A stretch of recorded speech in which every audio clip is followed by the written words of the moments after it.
So first of all, yet again, it's an honour to have you on. You're at this a long time, five odd years now, I think. But how did wrestling start for you first day, Gabby? Well, I started watching since I couldn't tell you the first time I watched wrestling because it was just always on at home. So it was always just like a staple kind of thing. But then when I turned 19 right after high school, I kind of felt a little lost. Didn't really know what I was doing. And my dad was watching WWE, and I was like, I don't know, how do people do this? Like, what, like, is it like how do you, like, you never see, like, you know how people become professional athletes, they like either go through college, sorry about that, Right. or they go through college, they go through all types of stuff, they get scouted. It's a little different in wrestling. So I looked up how to do it on WikiHow, and they're like, join a wrestling school. So I found the world famous Monster Factory in Paulsboro, New Jersey, and I never looked back. Yeah. That was in 2015. 2015. Like, these schools are incredible because here in Ireland, you know, it's the last couple of years that we've opened up wrestling schools, you know, but like the dojos or the schools in general, they're that's where you learn the hard grit of wrestling. Because look, people watch wrestling and they think it's, you know, it's easy. It's not. It's the opposite. It's very hard. I remember Finn Balor telling me stories in person about like being out in Japan and like doing 1,000 squats per day and this kind of stuff. But obviously, how did you find it from the start? Like when you went to that school and stuff, was it really hard? Was it a big wake up call? It was super hard. I'm no athlete. I played softball for a little bit in high school, but I was mostly a theater kid. Like, that's why I went to a creative and performing arts high school. So I studied theater there. I was an actor. That's what I thought I was going to do for the rest of my life. Or like musical theater was what I did. So I was no athlete, but I had some stage combat training.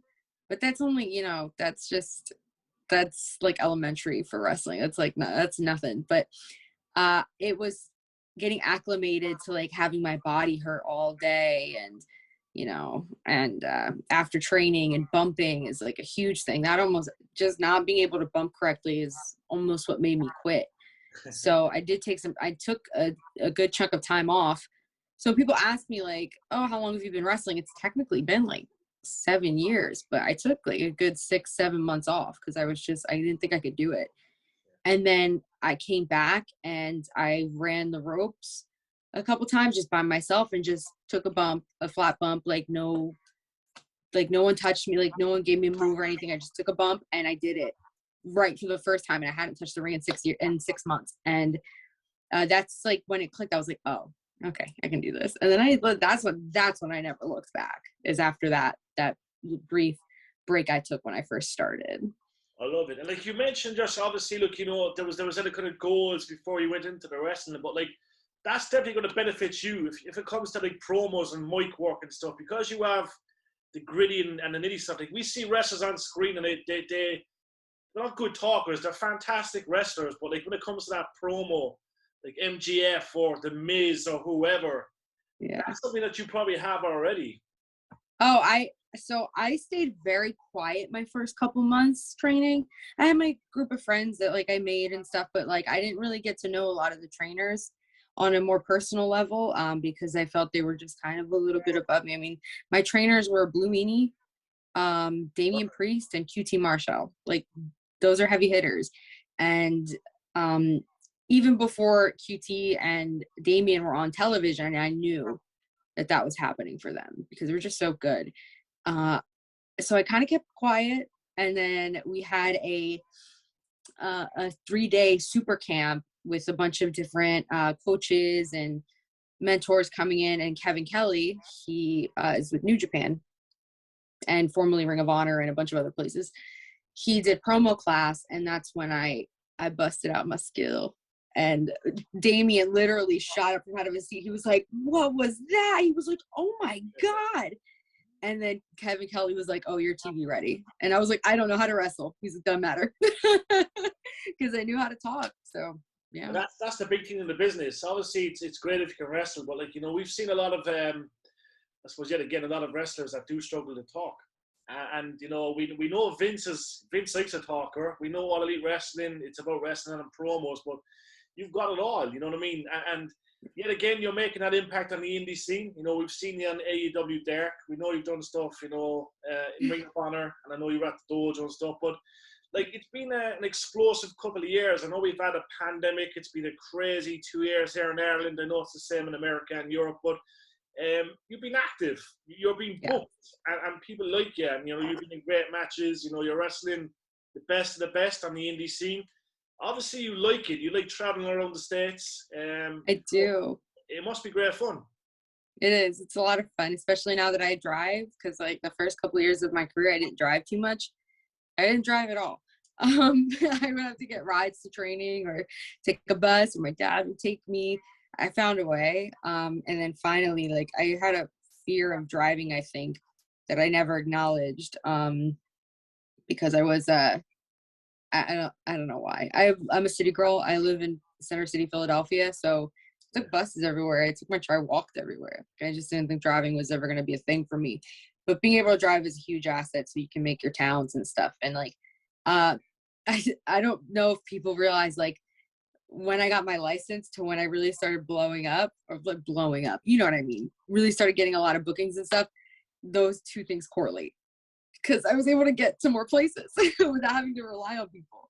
So that's good. That's the secret is get your license. Love it.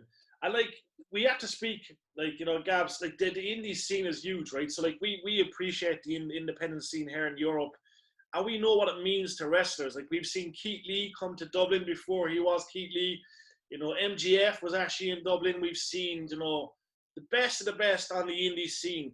How essential is that to a wrestler to be on the independent scene? Because look, we've seen over the years, like, it's very few, but a lot of wrestlers will just, you know, break on the All Elite Wrestling scene or break into, you know, WWE without having to do the indie scene. But obviously you're going to learn a lot in the indie scene, and it's good to come up the ranks that way. I think so. I know WWE they're not really looking at us right now, to sign, which is okay. Things change, and maybe it won't. And it's not like it used to be. There's so many options. There's so many ways to make money in this business. There's so many ways to get your name out there. So I feel like there was a little bit of a, when I was coming up, you want to get signed to WWE, you got to make the towns. Yeah. You got to get out there. You got to get your name out there. You got to get them to notice you. And that's how it was for probably up until a couple months ago, I'd say, where that's how it was. That's how you got there. And it changed, you know, but I think that's in the end, this might be I might get heat for this, whatever. I think it's going to be detrimental, because when they inevitably let go of some of these kids who have tons of wrestling skill because they teach really good wrestling over there, they're not going to know how to navigate the indies. They're going to be on their own. And it's like a Shark Tank out here. If you don't know what you're doing, if you don't have people on your side, coming out with like just having NXT on your resume is awesome. But like, how are you going to know to hit up for wrestling gear? How are you going to know, you know what I mean? Like, there's just, how do you know, who do you know is promoting this show or this show? Who's friends with who? You're not going to know that stuff. So I think it's cool now. And I think we're fine. NXT 2.0 is coming out with really awesome people. But when some of them are out of NXT or leave NXT and they have to come to the indies if they want to, I think it'll be a little bit difficult. Like, if I were to get signed to NXT for a little bit and I went and I wrestled and I was let go, it would be pretty easy for me to transition back into the indies, because I would keep all my connections. I don't burn bridges. I love the people I've met over the years. Yeah. So it's a give and take. We'll have to see down the line. Yeah, but no, you're right. As you say, it is like, as you say, anyone that comes up through the indie scene are really respected, you know, within the wrestling community in general. But like, it's probably fair to say, Gabby, no, I'm not trying to, you know, make you pick an answer, but like, I think a lot of the indie wrestlers today, they look at the organizations that are there right now, and a lot of them probably don't want to go to NXT, you know, they don't want to go to WWE. And I think there's been a big revolt, like, with the fans. I think the fans are kind of shying away. They're a bit pissed off about the releases over the last years, the treatment of certain superstars. it seems to me that there's a lot of respect there at the moment with All Elite Wrestling. Impact Wrestling is huge at the moment. Obviously, Ring of Honor, it's kind of collapsed, and I know they might rebrand and come back, and you know there might be a change there. Like even NWA, like it's small budget, but it's making a name, and Mickey James is doing a great job there. Like, would it be fair to say, you know, if you had an option, because you're going to have many options as the months and weeks go on, you're going to have lots of picks, but like, would you be kind of moving towards like maybe a move to All Elite if it could come about, or Impact, or would you be like, you know, that dream? Because like we all dream of WWE, and you know we've been there and we grew up watching it. Would that be kind of something you drift towards? It's probably a hard choice, but for business, it's probably best to maybe go along the lines of All Elite and Impact, you know? I feel more comfortable, I think, because I already know those locker rooms. I know those people, you know? I've been to AEW 3 times, 4 times. If there was one time I wasn't booked, but I was in the back, like hanging out when they first came around. There was their first show in Philly. I was invited to just go and just hang out. And I knew it was like being at one of my regular shows, except the stage was bigger. So, I feel more comfortable going to one of those places. I feel a little bit more job security, I think. Yeah. But no one's offered me contracts right now. So if WWE came by and was like, "Hey, Gab, we're offering you however much, move to Florida," I'm in a position where, like, I guess a beggars can't be choosers kind of thing. I would have to take it. Yeah. But if it was a choice, I think the answer is clear here. I understand. And like, there's nothing like, obviously, like NXT, you know, it's a beautiful brand. I'm not saying, you know what I mean? I'm not dishing it, but we just know, unfortunately, a lot of stuff does happen. And there must be something wrong if a lot of stars are, you know, opting to go somewhere else, you know what I mean? Or like Toni Storm, for example, I'm not going to, like, but like, you know, that's, at a peak, she wasn't happy and she's done her own thing. But like, clearly, there's a lot of options for you down the road. And I'm looking forward to seeing, you know, what happens. I'm hoping it's All Elite Wrestling. We have seen you in AEW, Derek. We have seen you on the screens in the last couple of hours. That was trending, you know. And my colleague Joe Rush said, "Jerry, look at this," you know. Interesting. You asked me to come on at the exact right time. I'll tell you that. Yeah, it was interesting. A really good intro, great walkout. MJF, who is hot property at the moment. He's a good guy. You know, I'm sure he's not a douchebag, you know, all the time. Hey, don't give him too much credit. No, I've known him a long time. I asked him, I was joking with him in the back. I was like, by the way, is this on a dark elevation? Like, what? He was like, are you kidding me? He's like, I'm on Dynamite. I was like, oh, okay. Like, I was just messing with it. But my significant other, who's also a wrestler, LSG, he was booked yesterday as well. And like, I run up to him and I'm like, hey, did they tell you what I'm doing? Like, I'm walking out with MJF. And he was like, oh, I know. He asked me if it was okay if you could kiss him on the cheek. And I was like, he asked you before he asked me. And he's like, yeah, we were in the locker room together. I was like, that's insane. I was like, it's my mouth.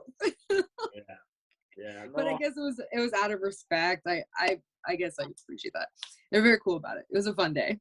The respect has to be there, but look, the segment in general actually blew up, which is great. It was really cool. You know what I mean? Obviously, it's a 4 or 5 a.m. job for us in Ireland when we're watching it.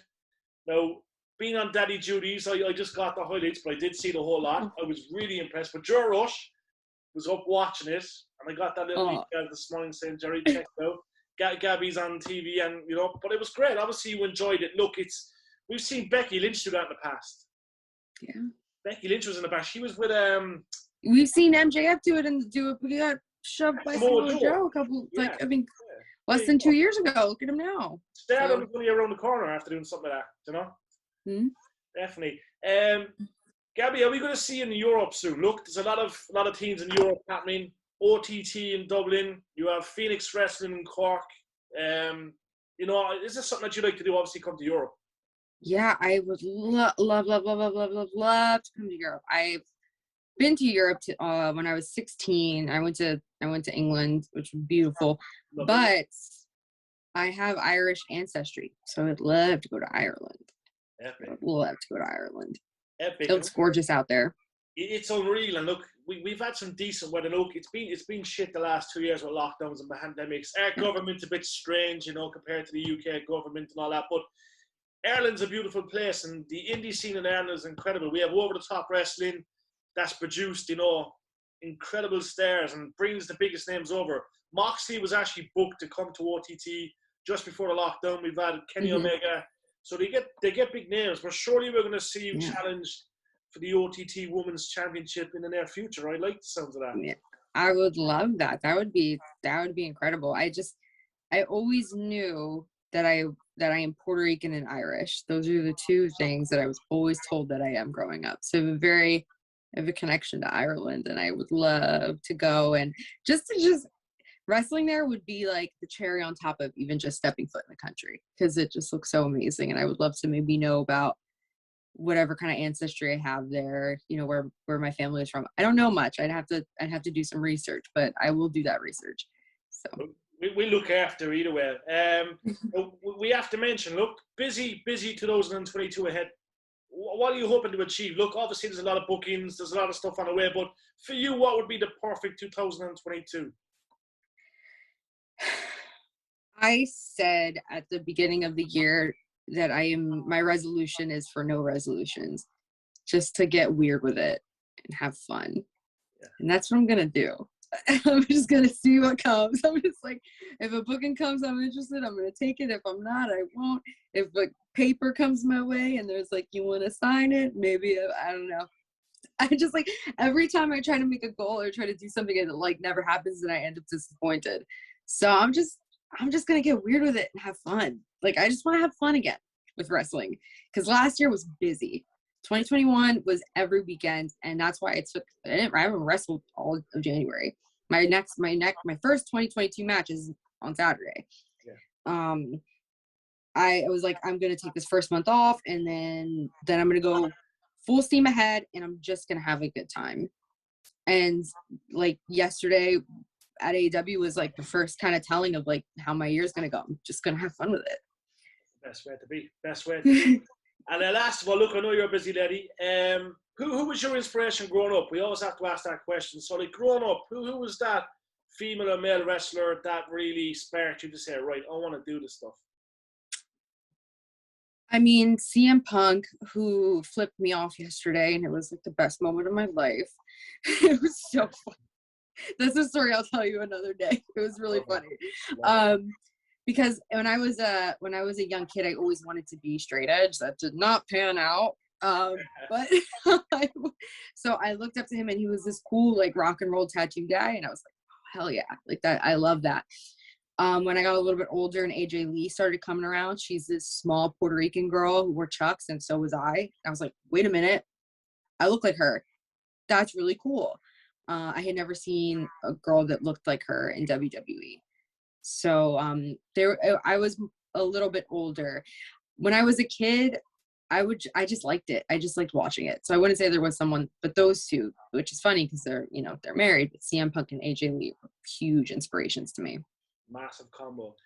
Listen, Gabby, it's an absolute honor speaking to you. There's no doubt we'll catch up with you in a few months' time, but we know it's a big year for you. We hope to see you in Dublin, Ireland, or Cork in the near future. You were awesome on telly in the last 24 hours. Timed it well. That's a great start for the year for me, timing something like that. But listen, keep up the great work. You're absolutely flying. You're trending. We see your name all the time. We're in Ireland, a small little country, but we see you. We know what you're up to. You're a star. And look, we wish you all the best this year. Thank you so much. Anytime. Thanks, Gabby. We'll see you soon. Have a great day, all right? You too. Thank you.